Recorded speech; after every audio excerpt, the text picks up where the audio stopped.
I'm super excited to announce that AI Box has just passed $300,000 raised on Republic, which means we've raised $400,000 total on and off the platform. Today on the podcast, I'm going to be breaking down what our progress is, give you the updates, and what we're planning on doing in the future, giving you a little bit more of insights into this project. If you've been following the podcast for a while, you know that I'm working on AI Box, which is my own AI app store and marketplace. So today on the podcast, I want to tell you about our traction and tell you about why we stand out in a world where Quora has just raised $75 million for their chatbot platform and OpenAI has launched their GPT store. So let's get into the episode.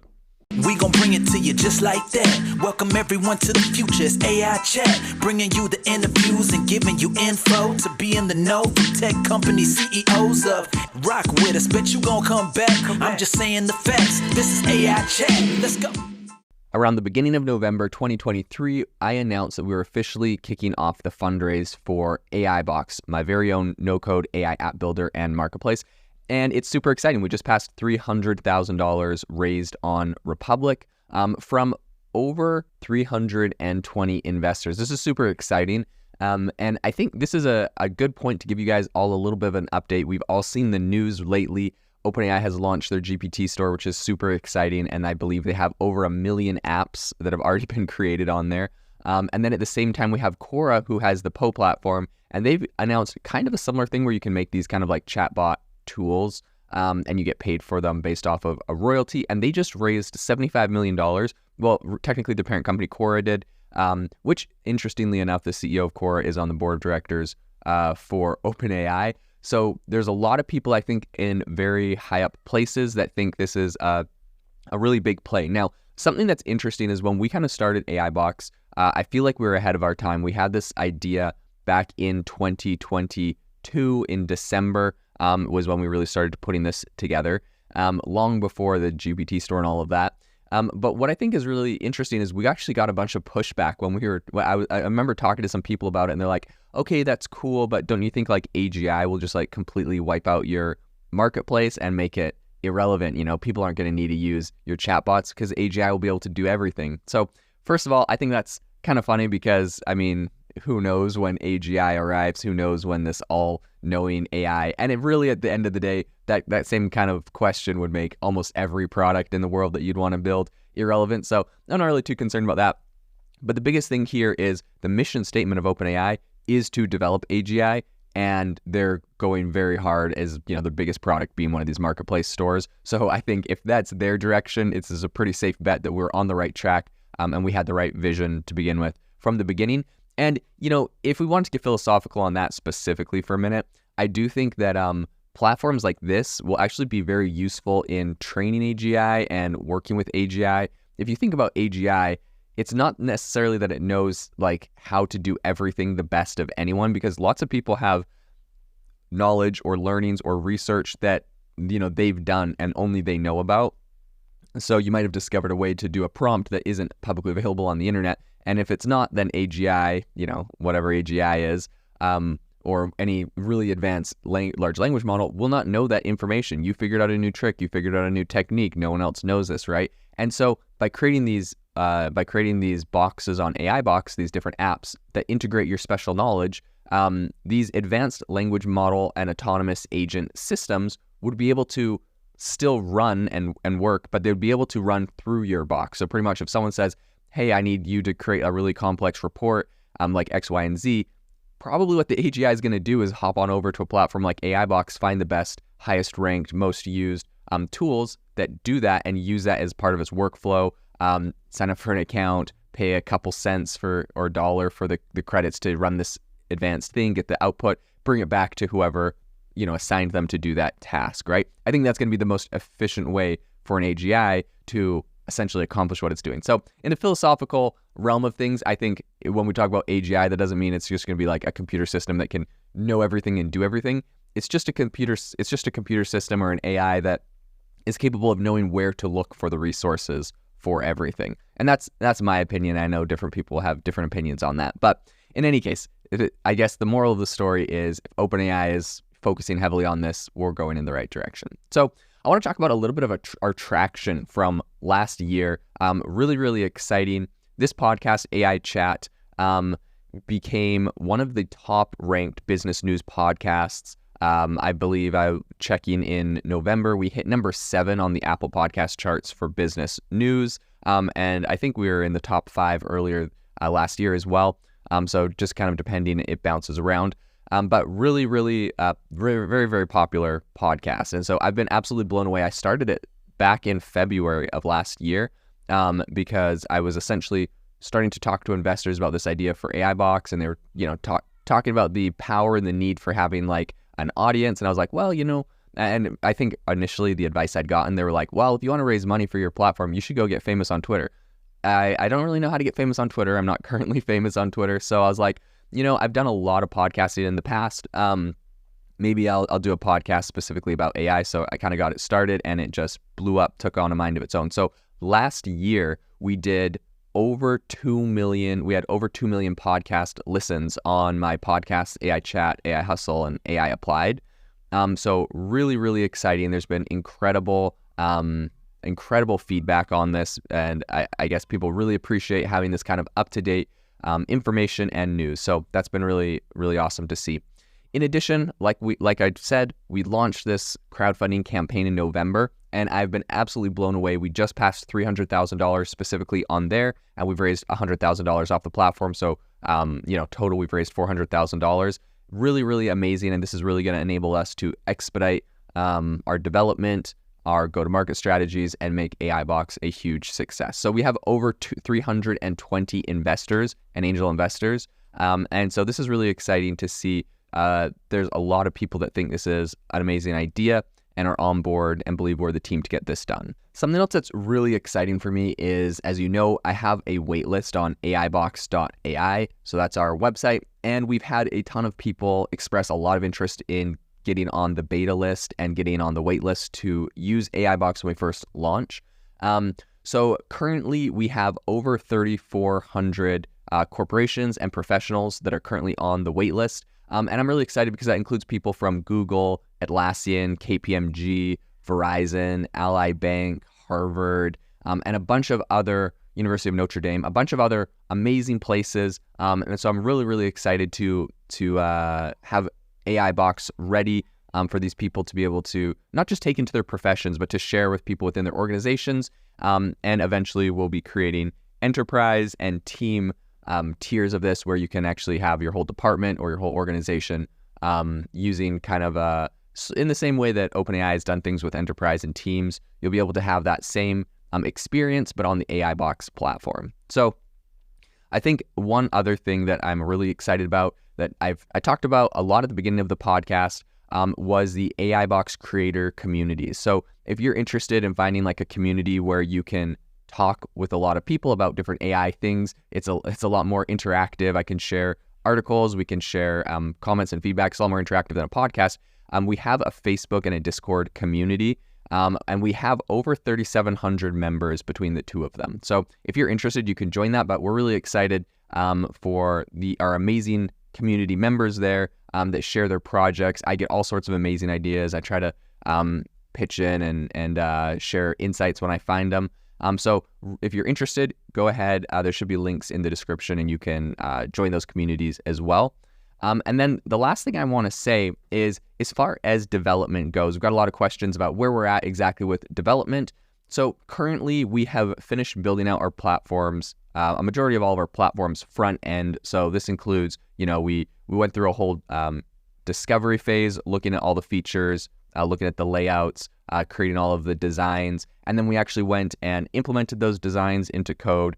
So building out the front end essentially. And then we've also went and built out the no-code AI app builder. This is honestly, I think, one of the most core pieces of technology that we have. So I'm really excited. We have a fully functioning app builder. And of course, we're going to add more features and make it more impressive as we go. But currently that's fully functional. So we're really excited about that. We're currently working on finishing up the back end, and then we'll be working on the marketplace. Now, a lot of people have asked about launch dates and, what features will be included in the MVP and, when you're actually gonna be able to get your hands on this. We're shooting for a beta launch in the first quarter of this year. I'll keep you updated as we get closer to that date. But really what we're looking for and what we'll be doing at the beginning is launching the the no-code AI app builder. So really giving you the ability to get on and start building out, automating your workflows. You're going to save a ton of time, and I'm so excited for people to get on and start doing this. Essentially, it's going to allow you to link together multiple AI models and put in your different prompts for that. So similar to what you'd be able to do with the GPT store, but there's a lot of new features, and I'm going to walk through all of that in a minute. But really quickly, I also just wanted to say that when we first launched, there's always this like chicken or the egg problem with platforms, and I think we've had kind of this vision where essentially we're going to allow people to get on there and start building these apps maybe a handful of weeks ahead of the launch of the actual marketplace, or a month or so ahead of the marketplace. And I think that that's been pretty validated by the fact that OpenAI used the same rollout strategy for their GPT store. They essentially allowed you to get on there, start building GPTs, and once they had a kind of a critical mass of those GPTs built up,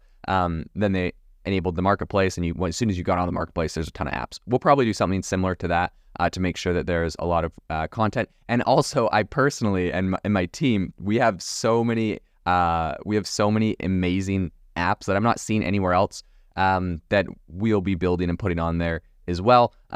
It's kind of interesting because this is really the foundation of and the vision of AI Box was when we were thinking of the idea. I was blown away by all of these AI use cases, and me and Jillian, our CPO, we're literally coming up with like 10 new AI use cases every day, new AI tools. As you know, my background is building software. I'm the founder and CEO, or previously was a CEO of Self-Pause, which is the #1 AI life coach, which we scaled to over 120,000 users. And so I have this background in software, and I was thinking of we're literally thinking of 10 different new tools every single day, and talking with Ben, who's now our CTO, and harassing him about all of these different concepts. Eventually we got to the conclusion, we came up with so many, and we're asking him about the tech side and the viability of them all. And he was like, look, we just need to build a platform that enables you to build these, because there's no way we're going to be able to, you're going to be able to create all of this. And so that's really when we got started with AI Box. But what's exciting for me is I still have all of those ideas. So whether I'm in there by hand building all of them out, which I know I'll do a lot, I also have a lot of virtual assistants where I have outlined exactly the prompts and what we're doing, and I'll have them go on and build a lot of these tools out. So I'm really excited because for me, the platform is awesome, but the platform is like a stepping stone for enabling this easy AI creation process. And so to see the vision come to life and all of these like AI tools and concepts I had to be able to be born because of this is really exciting for me. So to give someone an idea, if you haven't watched our demo or seen too much about it, one example that I love, and actually I have a number of these because I already have access to the app builder, obviously. So I've already been on there and built a number of these tools, and I have virtual assistants that help me do a ton of stuff at AI Box and for the podcast. Because I just don't have time. And as you see, I churn out like an insane amount of content sometimes. So essentially I've built a handful of boxes, and I just have my virtual assistants log into my account, and they're able to like run these and save a ton of time in all of our processes. And it does two things. Number one, yes, it saves them a lot of time. But number two, if I have someone go on and use like a box that I've created, which is pretty much just like an automated workflow, I can guarantee that the results are going to be exactly what I want. Whereas if I tell someone to do it manually, sometimes I might change the prompt a little bit, or sometimes they might just mess up the way they copy and paste something. Like this way, if they're using the box, I know it's exactly what it needs to be. So there are a couple ones that I've used. We have an article generator, which we've actually created quite an insane product there, where you're able to generate 50,000 high quality articles in a number of hours. And I don't know if this is going to be on the App Store right when we launch, or what we'll do with this, but we've created quite an impressive tool here. We're using this for internal testing and a bunch of different things that we're doing. But yeah, essentially, I mean, this is something where we link together different products like ChatGPT for coming up with the article content. We're linking together Dolly to put images inside of the content. We're linking that over to YouTube's API to put YouTube videos embedded into this. And then we're also linking that over to a bunch of other different APIs and doing some, embeddings through OpenAI, which essentially like allows you to scrape all of these articles. And I think that XML files, if I'm not incorrect. And essentially we've created and like do internal linking between all of the articles, and we've also got an API to Google that allows us to do external linking to like high authority sites, right? So like all the articles will have links to like BBC and different news sites and stuff like that. So we've created a pretty insane product there that, I mean, I'm excited about. We've used that for internal testing and making sure that our platform is like robust and whatnot. And that one's been very, very useful. And we've seen some really amazing results. Essentially we set up a brand new website while we're testing this out, and we plugged this thing into it. And also I guess the last feature I forgot to mention is that it links to WordPress through their API. So it automatically publishes all these articles onto the site that we have. So anyways, we created this tool, we set up this test, we clicked go. Actually, I grabbed a bunch of domains for this, and we actually ended up generating, I think, 85,000 articles in doing this test. So we could kind of essentially run through and test the quality and test, how they actually rank in Google and stuff. And it's been impressive. I mean, this was a few days ago, and we've seen, some of these sites are getting, 15,000 impressions in like on the third day that it was live. Some crazy stuff. So there's definitely some amazing things we're cooking up, and I'll tell you more about all of the tools in the future. I think eventually the podcast in the future, I'll maybe have like a sponsored segment in every podcast, but it's not really a sponsor. I'll just tell you about like a cool tool that someone built on our platform. So that'll be an exciting phase of this entire project. But what I wanted to get into right now, we all know that OpenAI is obviously doing their own GPT store, and Quora has $75 million for their Poe platform. I want to talk about where AI Box stands out, like how are we different, and what makes us still relevant and needed in a day where the top player is building an app builder and marketplace. So the number one thing I think that's important, or one of the big things, is model diversity. So AI Box is actually going to support thousands of AI models, and this is including open source projects and models. So essentially when you use the GPT store at OpenAI, I was able to interview the head of developer relations over at OpenAI and talk to them about the GPT store and what its vision and where it was going. And, they really stress the fact that it's a great platform, but it's going to be built with just OpenAI tools. And this is obvious, right? The purpose of it is to drive usage on their own AI models. They're not trying to give away, they're not trying to put Google Gemini on there and give their competitors free usage and have to pay their competitor when, they have a competing product. So it's going to be just their own platform. This is great for them, and I totally understand that vision, but I think at the end of the day, what the world and the public actually need and will want is a platform that has all of the models, because inevitably OpenAI will not be the best at everything forever, and they currently aren't the best at everything. They're pretty good. I'd say they're like 80% of of what you can do with AI, but I think that it's actually going to get a lot more diluted in the future. So as we stand today, I think best-in-class image generator is Midjourney. I think best-in-class audio generator is 11 Labs. I think best-in-class video generator is somewhere between Runway and Pika. And so I think while ChatGPT is amazing, phenomenal, GPT-4 is phenomenal, they're going to come out with GPT-5. I think OpenAI is going to maintain the lead on that, text AI for quite a while. And I think they'll compete in all the other arenas. I think it's always hard to be number one at everything, and they won't be able to do that. And I mean, they're not currently there. So I think there's going to need to be a platform that allows you to have access to all of the AI models. You'll be able to access the best in class for everything. And then in addition, something I mentioned, right, is this element of open source models. I really believe open source is the future for AI. It is not closed source companies. We have some amazing closed source companies, and they're cool, and I love them. I use them. I pay for ChatGPT, right?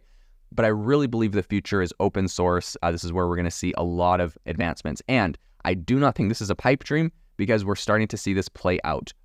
We have, you could call them relatively late to the party, you call them whatever you want, but Mistral AI, I was looking at AI benchmarks, and Mistral AI in independent benchmarks performs right below the OpenAI ChatGPT models. It's an open source model from France. It performs right below OpenAI, and it performs above Anthropic and Anthropic's Claude models. And Anthropic is a this is a $1 billion company. They have raised hundreds of millions of dollars. It might be close to $1 billion that Anthropic has raised.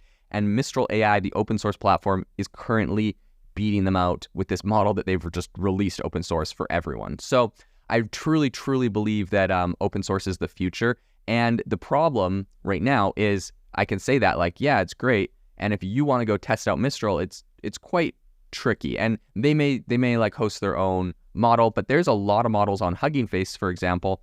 A lot of these open source models that are impressive, that are cool. A lot of countries and companies have come out with these, and the average person can't really access them because you have to host it yourself, you have to run it yourself. It's, if you're not a technical person, and also even if you are a technical person, you have to have a pretty beefy computer to get good results from these. We know we've internally run a bunch of these open source models to do testing and benchmarking and different things with them. And you need quite a solid tech setup. So this isn't possible for most people, your average consumer, and we're going to be able to make it so all of these open source models can be hosted on our platform, and you'll have access to all of them. So you hear about the latest Mistral model, you'll be able to get on our platform, get it, use it, run it, incorporate it into whatever you want, and you'll have the ability to pick, like, do you want Claude? Do you want OpenAI? Do you ChatGPT? Do you want Mistral? Like, I think giving consumers the choice is going to be really big. People will like certain companies for different reasons. And then the final thing that I think is really going to be important in this industry going forward is the fact that last year, and I mentioned this a number of times, but Stanford grabbed all the publicly available medical journals and they trained PubMed GPT. It was great to answer medical questions. And they said if we wanted this to be any better, we would go very specific. We'd train a heart disease GPT, which is just on heart disease content, a breast cancer GPT. Would train, GPTs like that are fine-tuned by experts in that field. And I think this is going to be the future. I think there'll be thousands and maybe hundreds of thousands of very powerful models that are very specific for things. So depending on what your app is and what your use case is, you're going to want to use the best-in-class AI models for that. And that's what we're going to be offering on AI Box. So I think what you're going to find is because we have this huge data, we have this huge set of AI models, inevitably we will have the most high quality AI applications on our platform. And that's actually something that I saw, like Sam Altman was requesting feedback on OpenAI, and like he got a bunch of feedback on different things they wanted him to do better or to change or whatever. And one of them was higher quality GPTs. This is how you achieve higher quality GPTs. This is how you achieve, we call them boxes on our platform, but they're applications. This is how you achieve these higher quality AI applications, is by allowing people to have access to higher quality tools. And we'll be doing that. So that's one big thing. And of course, I think one thing that's really critical, another area where AI Box really shines, is our app builder. So I'm not taking a dig at OpenAI and their GPT store and their GPT builder, because I think it's really cool, innovative, and it's great for literally anyone to just type in on a chat thing like, I want to build a tool that does X, Y, and Z, and it spins it up. That's really cool. We're creating an app builder that is a lot more powerful. Essentially, you have the ability to drag and drop all the AI models you want. You put them in the order you want. You can connect them together, drag and drop, no code needed, and you put the prompt that you want into each of them. It gives you a lot of customization. You can go in depth and customize a lot of the settings and do some in-depth stuff if you want. If you're just a beginner, you don't have to touch that. We'll leave the defaults to really powerful options. But we're building this in a way that gives you a lot of flexibility. You can link together one model. So for example, I have a tool that creates blog posts that we created as a design customer for a large client that wants to use this. And essentially, the way it works is they have a ChatGPT model that generates they put a keyword in, and it generates a title for an article. That title gets spit over to another ChatGPT. It's linked to another one that's going to create the part of the content. It's linked to another one that's going to create frequently asked questions in the article. It's linked to another one that's going to create misconceptions for the article. It's linked to another one that creates a DALL-E prompt, which is linked to DALL-E that actually generates the images that can be embedded into the article. And you can select how many images you want and where you want to put them. Then it links over to it links the one that actually generates the content over to 11 Labs, which is going to create an audio file that people can listen to. The way that this is all set up is very, very simple to use, but very, very powerful. You're going to be able to link these things together and create some incredible outputs and incredible tools with them. So I think I would say don't underestimate the importance of having a really robust app builder experience. OpenAI has kind of opted for a very simplistic one, which is great. And I think, they're trying to appeal to hundreds of millions of users that can create these without any experience. And I think that's amazing. I'm actually very excited about that because I feel like it number one, validates the idea, but number two, it's getting people used to the fact that, oh, look, I can create my own AI tools and actually make money from them. And then if you want to actually take those tools to the next level and make them even more powerful, you come over to a platform like AI Box that allows you to make this thing really amazing and turn it into an actual business, if that's your goal. Then the other thing I will say is we'll also have the ability for you, if you create these tools, to go and embed them into your own apps and software. So, right, like I was talking about turning this into a real business. If you're like, oh my gosh, like, you know, like someone's got something on the GPT store, they're like, this thing's got like 100,000 uses and maybe I made $1,000 or something in the last few months from this tool. If you want to turn that into a real business, embed this into real software, or if you're just a company that already has a software, but you're like, hey, I have a great idea for an AI app or AI tool, you can't really do anything on the GPT store that's, you know, that you can use. But if you come over to AI Box, you're going to be able to build out these tools and actually just embed them straight into your own software without having to do any extra fancy code. You can worry about your own paywalling, you can worry about your own, you know, your own marketing and everything, but you embed this thing straight into your own tool and people will be able to use it. So it's a way to very quickly build out the AI components of whatever your software is. And the reason why you're going to want to do this is because, as we know, this field is moving very, very rapidly. Different models are advancing and getting beating out others. Let's say there's a day where OpenAI and ChatGPT get beat out by something else that's much better. You're going to want the ability to not have to rewrite a big update to your code and your software to swap out models or to change things. So essentially, by embedding one of these AI boxes into the back end of into your own software as an AI tool on your own software, you could just go into your AI box account and make some tweaks there, and it's going to show up live in production. And I think, of course, you can test it beforehand and do all that kind of stuff. But this is going to be really, really powerful because you do not have to have a developer to say like, hey, I want to make some updates. I want to do X, Y, and Z. Can you go do this? Can I test it? Can I, we got to like make sure it works and yada, yada. You don't have to work with a developer or someone if you're not, if you're a non-technical person. You could just play around all on your own, no code on AI Box, and it will update live there. So I think this is a big feature that people are going to love. The other thing I want to talk about is being a model-agnostic platform, why this is important. One big thing that I think came to a lot of people's attention is when OpenAI had their kind of whole debacle where Sam Altman got kicked out and he came back on. What's an interesting side story that not a lot of people know about is that Anthropic actually got, I think, over 100 of OpenAI's big enterprise customers reached out to them and were like, hey, we don't know what's going on with OpenAI. How do we integrate, Claude? And I think it was kind of this moment where we realized, like, you can't put all your eggs in one basket, even though OpenAI is amazing and has got like a lot of great tools and ChatGPT is amazing.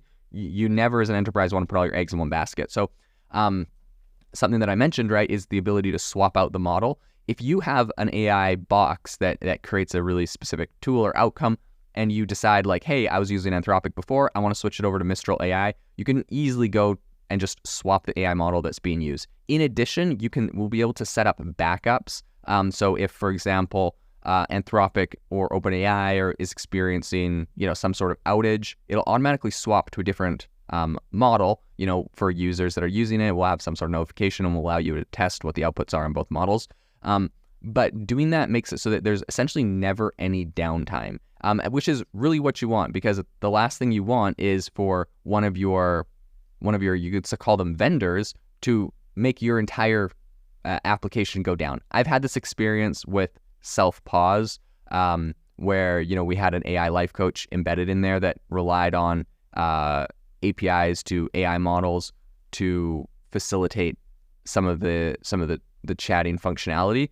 And when those AI models experienced outages or delays, the whole feature on the app was just down. And that was a terrible feeling for people to be like, hey, I don't think your app is working. It's like, yes, my app works fine. It's just like the service that we're using is down, and it was OpenAI at the time. So this is going to be a really powerful ability to not have to have that experience as a software operator. And I think it's just not something that OpenAI can offer, right? They can't offer a backup to themselves when they go down, and no, neither will any company, right? So it's a powerful feature that I think people are going to love. So there's so much to do. There's a million more features I could go over. I'll probably talk about this. I see this podcast is going way longer than my typical podcast, so I'll wrap this thing up. But what I will say is that if you are an investor, if you're part of those 320 people that have invested in AI Box, a huge thank you. We're really excited. We're going to make something that will blow you away, and I'm really excited to share that with you. If you're not yet an investor and this sounds like an interesting company that you'd like to get involved with, you can do two things. You can go to AIbox.ai and join the waitlist to get it as soon as we launch, but you can also go over to republic.com/AI-box and become an investor. If you're interested in investing in this project, the minimum investment is $150 and the maximum investment is $100,000. We're raising for 45 more days. After that, the crowdfunding is over, and anyone that invested in that time period will receive equity for the project, and you get to be part of essentially this vision that we're bringing to life, which I believe could become a billion-dollar company. I believe this can really it's incredible what it's able to do, and so I'm really, really excited about it. Of course, there's no guarantees, no promises, not financial advice, all of that, all of the disclaimers, but I really think we have the ability, we have the team to pull off something incredible, and we have the vision, which I think is just evidenced by the fact that we started working on this well before OpenAI ever made any announcements that they were going in this direction. So I feel like the vision has been validated, and the way that we're building this is the right way that's actually going to be what is required to enable mass adoption of these AI tools, and it's going to be very incredible. So super excited. I'll leave a link in the show notes to republic.com/AI-box if you're interested in investing. But until next time, I hope that you have a wonderful rest of your day.